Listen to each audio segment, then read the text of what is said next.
Well, it's finally over. Logan Paul apologized. Coffeezilla, you're slimiest. He is a lopsided journalist with an agenda, more like an internet criminal. Oops, wrong video. That was the first response. He actually apologized in another response. It's like a little gnat.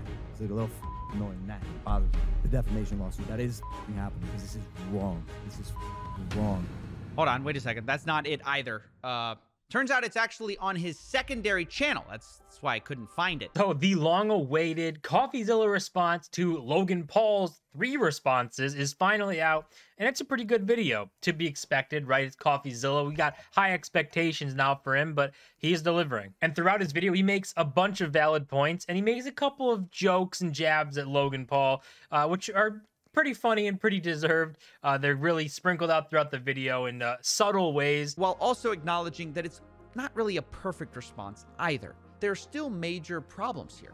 Like, for example, many of the victims just have been ignored in this response. A lot of accusations have gone unanswered, and worse, Logan still seems to be playing the victim a lot. So he opens up talking about his apology video, the 3rd response from Logan Paul, and how it's a little disingenuous. Not the whole thing is really how it seemed. And this is all being pretty exposed throughout the Attorney Tom stuff with him suing Logan Paul over CryptoZoo. So there's a lot of stuff going on there that is covering kind of the holes in this thing and the holes in CryptoZoo as a project. But basically the promises that Logan makes in his 3-step plan doesn't really help everybody, and actually helps a very small group of people in this CryptoZoo community and throws everybody else kind of to the side. And I think we all know that Logan Paul's 3rd response was probably the best one out of all of them, because it came off sounding good. If you were a Logang member, you know, carrying that Logang card with you, you probably felt really good about this. If you wanted to be a fan of Logan Paul, then you probably thought his 3rd response was really good, and he's doing the right thing, giving money back and all that. But if you're part of the CryptoZoo community, you didn't really like it, which is what this response was targeted to. It was targeted to his fans and not the CryptoZoo community, because he wanted to get the pressure off of his other brands like Prime, because they were starting to affect his business. I think if you were an outsider who is not affected by this scam and you wanted a reason to love Logan Paul again, I think this nails it. I mean, he's giving back some of the money, he's apologizing. So if you're a card-carrying member of the Logang, you can rest easy here. So yeah, Logan Paul fans, which is what this was catered to, probably feel pretty good. They're really happy with Logan's response and thinking like, you know, he's sorry and he's doing the right thing now, and it's just so great. And the big thing is going to be like the money giving back, the 1.3 or 1.8, I think he raised it, but the amount of money that he's giving back and saying like the refund or relief fund is ultimately not really what it sounds. It sounds really good, but it's not going to help the majority of people in this project. It's going to help a very small minority, because it's only for people with egg NFTs or base animal NFTs, not any CryptoZoo token holders, which is the vast majority of the whole thing. I think that Logan should just abandon the whole thing, scrap it, throw it away if he truly had no ill intent, which is kind of murky there. But if he truly had no ill intent, scrap the whole thing. It just isn't working out. Give everyone their money back. Even if this whole thing costs Logan Paul $10 million, he could pay it all back, burn the $10 million and give it back. And then ultimately it doesn't really change Logan's life. It's not going to move the needle for him. Adequately address the real victims of CryptoZoo, which I think they're rightfully angry about. And I wanted to spend some time talking about that because, again, they've been the heartbeat of this whole story, and they feel very differently about this response than Logan's core audience does. And we get some prime examples here with the CryptoZoo community compared to like Logan's fan and how they took this response. And the CryptoZoo holders, you can see, talking about getting rid of them while he still can, even after this response came out.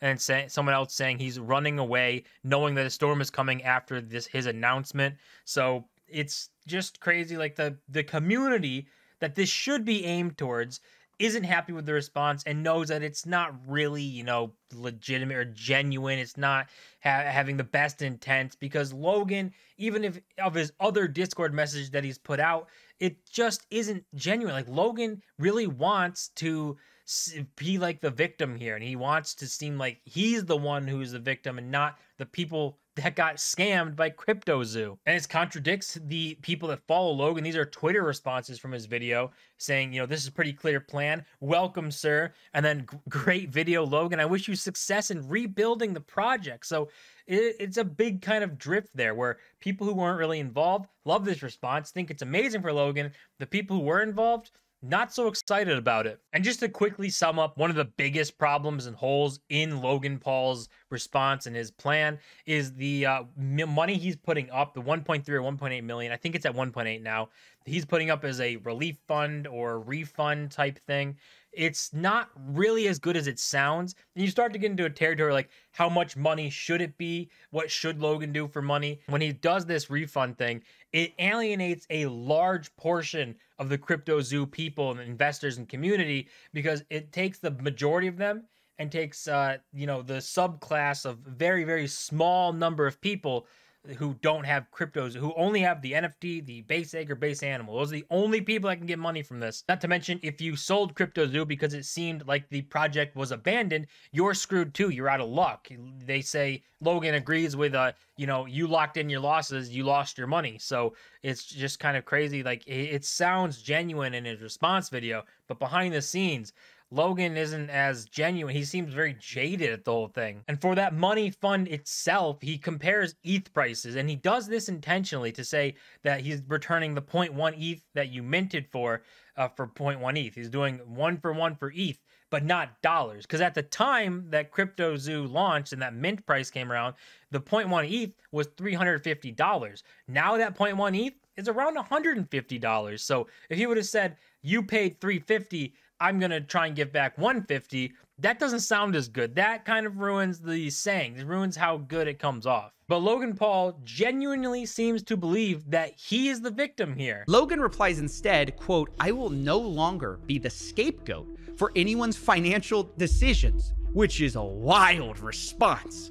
for someone who's claiming to refund people, because it implies that he thinks he's the victim here. And this is just insane to say as the face of this project, which got everyone involved, because I think it betrays how he feels about this situation. He doesn't seem to see anything wrong with advertising a game that will make you money, it never delivering, millions of dollars being stolen by criminals he hired.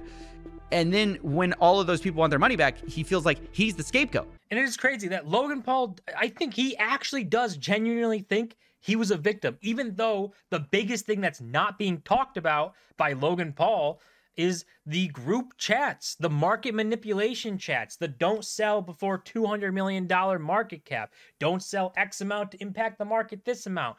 Those are being completely ignored, and I don't know why. And I think Logan truly, for some reason, like, doesn't calculate that in his mind and actually thinks that he's a victim here and he got scammed. And he constantly contradicts himself with the Discord messages where he's basically undermining what he said originally, where he came out like he really wanted to help people in his third response, and then ultimately he is trying to avoid helping people in the Discord. I think this is about as much as I'm going to be able to contribute to this situation. I mean, I do think it's incredible that even $1.3 million came of this, while I also can acknowledge that it's not nearly enough for the real victims of this. I'll follow up in the future to make sure that he actually gives that money away. But for now, I think most of the CryptoZoo victims, if they're still hungry for justice, are going to have to take it up with Logan in ways that are different than I can do on YouTube here. So it seems like the end for Coffeezilla here with the CryptoZoo stuff. Like he says, he's probably going to keep up with the money and relief fund, because that wouldn't shock me to never really happen if Logan puts it out there and then, you know, a few months from now we realize Logan never did any of this money, never gave any of the money back. It wouldn't be surprising. But those are the basic things we have left in CryptoZoo, is Logan's relief fund to see what happens with that and how the money goes about with that, and the attorney Tom with his lawsuit against CryptoZoo to see how that plays out, and both of which are going to take a long time to really play out and see how they go. So it might be quiet for CryptoZoo for the near term, but there's a lot going on behind the scenes, and I'm sure all of that news will make its way to the surface, and we'll see something crazy come from it. But that's going to do it for this video. As always, don't forget to smash the like button and subscribe, and I'll see you guys in my next video.